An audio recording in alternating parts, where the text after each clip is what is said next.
Alright, moving on. So we have done all our things. So same thing as you remember. Just writing all this. Nettie will not be very happy. She know the total amount, but she don't know what are all this amount. She wouldn't know that what are the things that she have in particular. So obviously it's better to present in a table, just like in this case. And as you see for yourself, in this table, there are a lot of numbers here. And do you realize something? When I sum up my total A and B, when I sum these two numbers up, what do you get? Let's do it now. 22800. And let's go and sum up the items in C, D, and E. What do you get? Go and calculate now.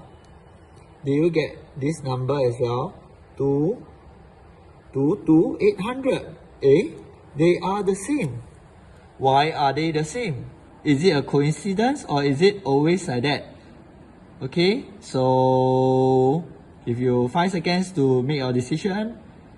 And now I'll review. It is actually a case of being always true, because all this, when you calculate A and B, is your total assets.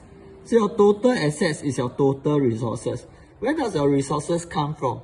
Basically, right, when you calculate C, D, and E, you're calculating your equity and your liability. So all your resources must come from somewhere. So it must come from either from the owner or from your external party. That's why you are owing them things. So these two will always balance. So when you do a question, if you don't get it balanced, means your answer is wrong.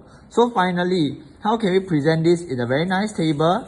So in a very nice table, it looks like this. I know it may look confusing, but don't worry. Same thing, we must always start with the name of the business.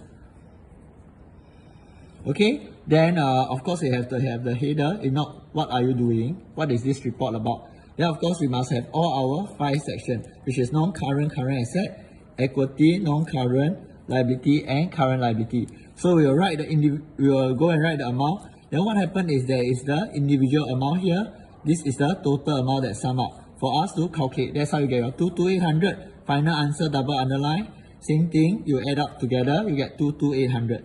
So that's how you get all your numbers. Okay, and then you get full marks. So same thing, it's just like that. Then of course we know that this one we are calculating is total everything, right? So we need to write total asset. Well, this one is total equities and liability. So a little bit add on will be, of course, this entire part in the first part is all your assets, and this entire part in the second portion is your equity and liability. Tell them what you are doing, and then you do your calculation for total.